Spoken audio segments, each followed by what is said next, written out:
ನಮ್ಮ ರಕ್ಷಕನಾದ ಯೇಸು ಕ್ರಿಸ್ತನ ನಾಮದಲ್ಲಿ ವಂದನೆಗಳು ಪ್ರಿಯರೇ. ಈ ದಿನ ನಾನು ಪಾಮ್ ಸಂಡೆಯ ವಿಷಯವಾಗಿ ಮಾತಾಡುತ್ತೇನೆ. ಪಾಮ್ ಸಂಡೆ ಅಥವಾ ಖರ್ಜೂರದ ಗರಿಗಳ ಭಾನುವಾರ. ಯೇಸು ಕ್ರಿಸ್ತನು ನಾನಾ ಕಡೆಗಳಲ್ಲಿ ಸೇವೆ ಮಾಡಿ ಯೆರೂಸಲೇಮಿಗೆ ಆಗಮಿಸುತ್ತಾನೆ.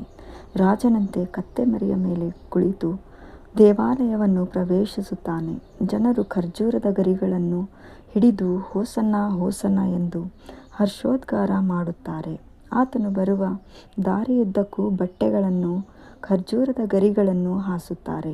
ಇದನ್ನು ಸ್ಮರಿಸಲು ಪಾಮ್ ಸಂಡೆ ಆಚರಿಸುತ್ತಾರೆ. ಮಾರ್ಕನು ಬರೆದ ಸುವಾರ್ತೆ 11ನೇ ಅಧ್ಯಾಯ 7ರಿಂದ 10ನೇ ವಚನ. ಶಿಷ್ಯರು ಆ ಮರಿಯನ್ನು ಯೇಸುವಿನ ಬಳಿಗೆ ತಂದು ತಮ್ಮ ಬಟ್ಟೆಗಳನ್ನು ಅದರ ಮೇಲೆ ಹಾಕಲು ಆತನು ಅದನ್ನು ಹತ್ತಿ ಕೂತುಕೊಂಡನು. ಆಗ ಅನೇಕರು ತಮ್ಮ ಬಟ್ಟೆಗಳನ್ನು ದಾರಿಯಲ್ಲಿ ಹಾಸಿದರು.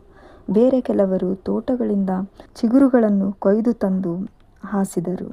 ಆತನ ಹಿಂದೆಯೂ ಮುಂದೆಯೂ ಹೋಗುತ್ತಿದ್ದವರು, ಜಯ, ಕರ್ತನ ಹೆಸರಿನಲ್ಲಿ ಬರುವವನಿಗೆ ಆಶೀರ್ವಾದ, ನಮ್ಮ ಪಿತೃವಾದ ದಾವೀದನ ರಾಜ್ಯವು ಬರುತ್ತದೆ, ಅದಕ್ಕೆ ಆಶೀರ್ವಾದ, ಮೇಲಣ ಲೋಕಗಳಲ್ಲಿ ಜಯ ಎಂದು ಆರ್ಭಟಿಸಿದರು.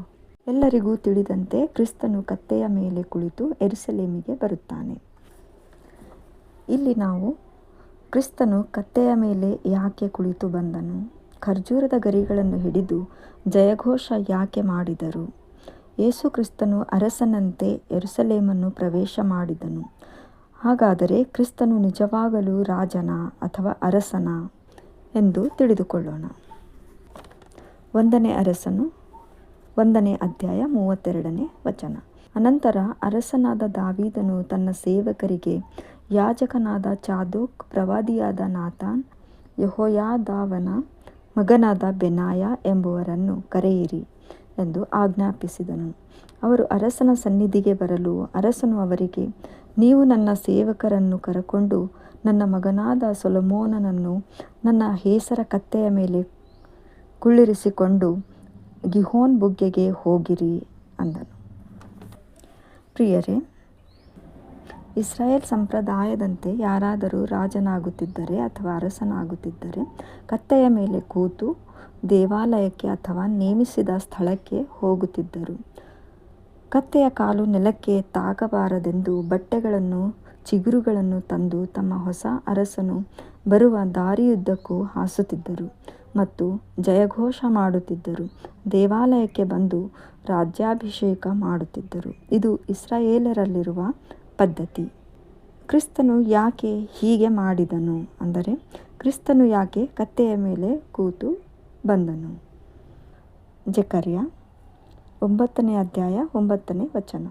ಚಿಯೋನ್ ನಗರಿಯೇ, ಬಹು ಸಂತೋಷಪಡು, ಯೆರೂಸಲೇಮ್ ಪುರಿಯೇ, ಹರ್ಷಧ್ವನಿಗೈ. ನೋಡು, ನಿನ್ನ ಅರಸು ನಿನ್ನ ಬಳಿಗೆ ಬರುತ್ತಾನೆ. ಆತನು ನ್ಯಾಯವಂತನು, ಸುರಕ್ಷಿತನು, ಶಾಂತ ಗುಣವುಳ್ಳವನಾಗಿಯೂ ಕತ್ತೆಯನ್ನು, ಹೌದು, ಪ್ರಾಯದ ಕತ್ತೆಯ ಮರಿಯನ್ನು ಹತ್ತಿದವನಾಗಿಯೂ ಬರುತ್ತಾನೆ. ಅದೇ ರೀತಿ ಮತ್ತಾಯ 21 4ರಿಂದ 5ನೇ ವಚನದಲ್ಲಿ ಕೂಡ ಇದೇ ರೀತಿ ಹೇಳಿದೆ.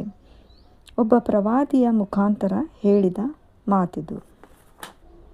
ಪ್ರವಾದನೆಯು ನೆರವೇರಲು ಆತನು ಕತ್ತೆ ಮರಿಯನ್ನು ಹತ್ತಿದನು. ಖರ್ಜೂರದ ಗರಿಗಳನ್ನು ಹಿಡಿದು ಹರ್ಷದಿಂದ ಸ್ವಾಗತಿಸುತ್ತಾ ಜಯಘೋಷ ಮಾಡಿದ್ದು. ಖರ್ಜೂರದ ಗರಿಗಳು ಜಯದ ಪ್ರತೀಕ. ಕ್ರಿಸ್ತನು ಮರಣವನ್ನು ಜಯಿಸಲು ಹೊರಟಿದ್ದು. ಅಂದರೆ ಅದೇ ವಾರದಲ್ಲಿ ಆತನನ್ನು ಹಿಡಿದು ಶಿಲುಬೆಗೆ ಹಾಕುತ್ತಾರೆ. ಆ ಮರಣವನ್ನು ಕ್ರಿಸ್ತನು ಜಯಿಸಲಿರುತ್ತಾನೆ. ಆ ಪ್ರವಾದನೆ ನೆರವೇರಿಸಲು ಕತ್ತೆಯ ಮೇಲೆ ಕುಳಿತು ಬಂದನು, ಸರಿ. ಆದರೆ ಆ ಪ್ರವಾದನೆಯು ಯಾಕೆ ಆನೆ, ಕುದುರೆ, ಒಂಟೆ ಎಂದು ಹೇಳಲಿಲ್ಲ? ಯಾಕೆ ಕತ್ತೆ ಎಂದೇ ಹೇಳಿದೆ? ಇವಾಗ ಸ್ವಲ್ಪ ಕತ್ತೆಯ ಬಗ್ಗೆ ತಿಳಿದುಕೊಳ್ಳೋಣ. ಯೆಶಾಯ 1ನೇ ಅಧ್ಯಾಯ 3ನೇ ವಚನ. ಎತ್ತು ಯಜಮಾನನನ್ನು, ಕತ್ತೆ ಒಡೆಯನ ಗೋದಲಿಯನ್ನು ತಿಳಿದಿರುವವು. ಇಸ್ರಾಯೇಲ್ ಜನರಿಗೂ ತಿಳುವಳಿಕೆ ಇಲ್ಲ. ಇಸ್ರಾಯೇಲ್ ಜನರು ದೇವರನ್ನು ಬಿಟ್ಟು ತಮ್ಮ ಮನಸ್ಸಿಗೆ ಬಂದಂತೆ ನಡೆದುಕೊಳ್ಳುತ್ತಿದ್ದರು. ಇದರಿಂದ ನೊಂದುಕೊಂಡು ದೇವರು, ನಾನು ಸಾಕಿ ಸಲುಹಿದ ಮಕ್ಕಳೇ ದ್ರೋಹ ಮಾಡಿದ್ದಾರೆ. ಪಶುಗಳಾದರೂ ಎಷ್ಟೋ ವಾಸಿ, ಅವುಗಳನ್ನು ಸಾಕಿದ ಯಜಮಾನರನ್ನು ಮರೆಯುವುದಿಲ್ಲ, ನಂಬಿಗಸ್ತವಾಗಿರುತ್ತವೆ ಎಂದು ದೇವರು ಹೇಳುತ್ತಾನೆ. ವಿಶೇಷವಾಗಿ ಕತ್ತೆ. ಕತ್ತೆ ಒಂದು ತಾಳ್ಮೆಯುಳ್ಳ, ಶಾಂತ ಗುಣವುಳ್ಳ ನಂಬಿಗಸ್ತ ಪ್ರಾಣಿ. ಎಷ್ಟೇ ಹೊಡೆದರೂ, ಹಿಂಸಿಸಿದರೂ, ಭಾರವಾದ ವಸ್ತುಗಳನ್ನು ಅದರ ಮೇಲೆ ಹೊರಿಸಿದರೂ ಸಹಿಸಿಕೊಂಡು ನಡೆಯುತ್ತದೆ. ಅದು ಶ್ರಮಜೀವಿ.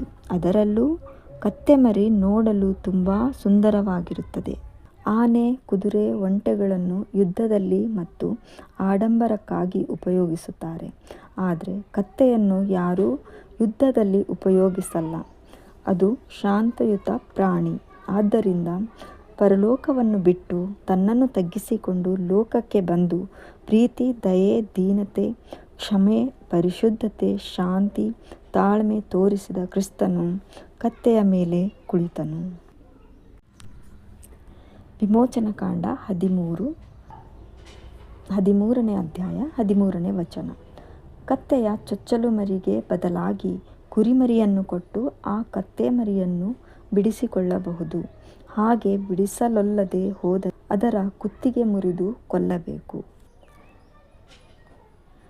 ಇನ್ನೊಂದು ಸಂದರ್ಭದಲ್ಲಿ ನೋಡಿದಾಗ, ಇಸ್ರಾಯೇಲರು ಐಗುಪ್ತದಿಂದ ಹೊರಬಂದ ಮೇಲೆ ಯೆಹೋವನು ಪ್ರಥಮ ಫಲವನ್ನು ಅರ್ಪಿಸಲು ಆಜ್ಞಾಪಿಸಿದನು. ಅಂದರೆ ಇಸ್ರಾಯೇಲರಲ್ಲಿ ಮೊದಲು ಹುಟ್ಟಿದ ಅಥವಾ ಚೊಚ್ಚಲು ಮಕ್ಕಳನ್ನೂ ಪಶುಗಳನ್ನೂ ಅರ್ಪಿಸುವುದು ಅಂದರೆ ದೇವರಿಗೆ ಮೀಸಲಿಡುವುದು. ಆದರೆ ಪಶುಗಳಲ್ಲಿ ಶುದ್ಧ ಮತ್ತು ಅಶುದ್ಧವೆಂದಿತ್ತು. ಕತ್ತೆಯು ಅಶುದ್ಧವಾದ ಪಶುಗಳ ಗುಂಪಿನಲ್ಲಿ ಸೇರಿದೆ. ಯಾಜಕಕಾಂಡ 11ನೇ ಅಧ್ಯಾಯ 3 ಮತ್ತು 4ನೇ ವಚನ. ಯಾವ ಪ್ರಾಣಿಯ ಕಾಲ್ಗೊರಸು ಸೀಳಿದೆಯೋ, ಮೆಲುಕು ಹಾಕುವಂಥದ್ದಾಗಿದೆಯೋ ಅದು ಶುದ್ಧ. ಯಾವ ಪ್ರಾಣಿ ಮೆಲುಕು ಹಾಕಿದರೂ ಗೊರಸು ಸೀಳಿರುವುದಿಲ್ಲವೋ, ಗೊರಸು ಸೀಳಿದರೂ ಮೆಲುಕು ಹಾಕುವುದಿಲ್ಲವೋ ಅವು ಅಶುದ್ಧವೆಂದು ಹೇಳಿ. ಆದ್ದರಿಂದ ಕತ್ತೆಯ ಬದಲಿಗೆ ಕುರಿಯನ್ನು ಕೊಟ್ಟು ಕತ್ತೆಯನ್ನು ಬಿಡಿಸಬೇಕು. ಅಂದರೆ ಆ ಕುರಿಯ ಬಲಿದಾನದಿಂದ ಕತ್ತೆಗೆ ವಿಮೋಚನೆಯಾಗುತ್ತದೆ.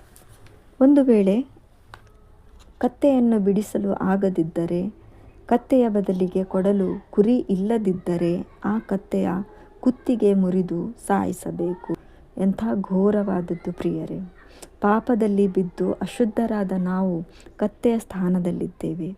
ಕ್ರಿಸ್ತನು ತನ್ನನ್ನು ಅರ್ಪಿಸಿ ನಮ್ಮ ಬದಲಿಗೆ ತಾನು ಬಲಿಯಾಗಿ ನಮ್ಮನ್ನು ಬಿಡಿಸುವ ಕುರಿಯ ಸ್ಥಾನದಲ್ಲಿದ್ದಾನೆ. ಒಂದು ವೇಳೆ ಕ್ರಿಸ್ತನು ಬಂದಿರದಿದ್ದರೆ, ನಮ್ಮ ಪಾಪಗಳಿಗಾಗಿ ಆತನು ಬಲಿಯಾಗದಿದ್ದರೆ ನಮ್ಮ ಗತಿಯು ಕತ್ತೆಗೆ ಆದ ಗತಿಯೇ ಆಗುತ್ತಿತ್ತು. ಯೇಸು ಕ್ರಿಸ್ತನು ನಿಜವಾಗಿಯೂ ಅರಸನ ಅಥವಾ ರಾಜನ? ಕ್ರಿಸ್ತನು ಅರಸನಂತೆ ಯೆರೂಸಲೇಮನ್ನು ಪ್ರವೇಶ ಮಾಡಿದನು. ಜನರು ಸಂತೋಷಪಡುತ್ತಾ ಬಟ್ಟೆಗಳನ್ನು, ಚಿಗುರುಗರಿಗಳನ್ನು ಆತನು ಬರುವ ಹಾದಿಯಲ್ಲಿ ಹಾಸಿ ಆತನನ್ನು ಸ್ವಾಗತಿಸಿದರು.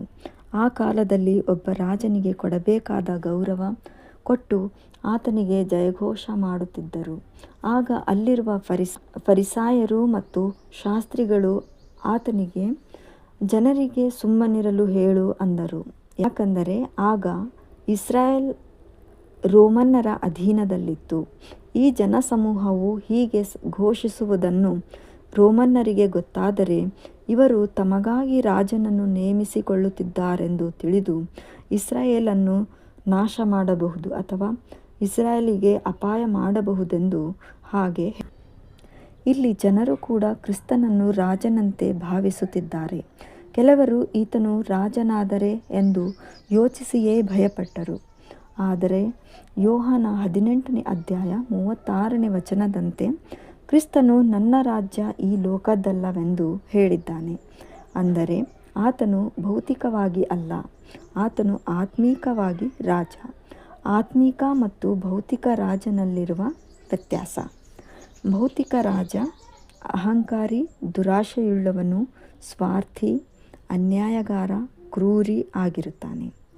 ಇವನ ರಾಜ ನಾಶವಾಗುವಂಥದ್ದು. ಆದರೆ ಆತ್ಮಿಕ ರಾಜ ಅಥವಾ ಕ್ರಿಸ್ತನು ಪ್ರೀತಿ, ದಯೆ, ತ್ಯಾಗ, ಶಾಂತಿಯುಳ್ಳವನು, ದೀನ ಮನಸ್ಸುಳ್ಳವನು, ನಮ್ರನೂ ಆಗಿದ್ದಾನೆ. ಕ್ರಿಸ್ತನದು ಶಾಶ್ವತ ರಾಜ್ಯ. ಅದು ಇಲ್ಲಿಯದಲ್ಲ. ನಮ್ಮನ್ನು ಇಲ್ಲಿಂದ ಆತನ ರಾಜ್ಯಕ್ಕೆ ಕರೆದೊಯ್ಯಲು ಬಂದನು. ಪರಲೋಕ ರಾಜ್ಯ ಕೊಡುವಾತನು ಅಂದು ನಮ್ಮ ರಾಜನೆಂದು ಸ್ವಾಗತಿಸಿ ಜಯಘೋಷ ಮಾಡಿದ ಜನರೇ, ಕೆಲವು ದಿನಗಳ ನಂತರ ಕ್ರಿಸ್ತನನ್ನು ಶಿಲುಬೆಗೆ ಹಾಕಿಸಬೇಕು ಅಂದರು. ನಾವು ಅವರಂತೆ ಇದ್ದೇವಾ?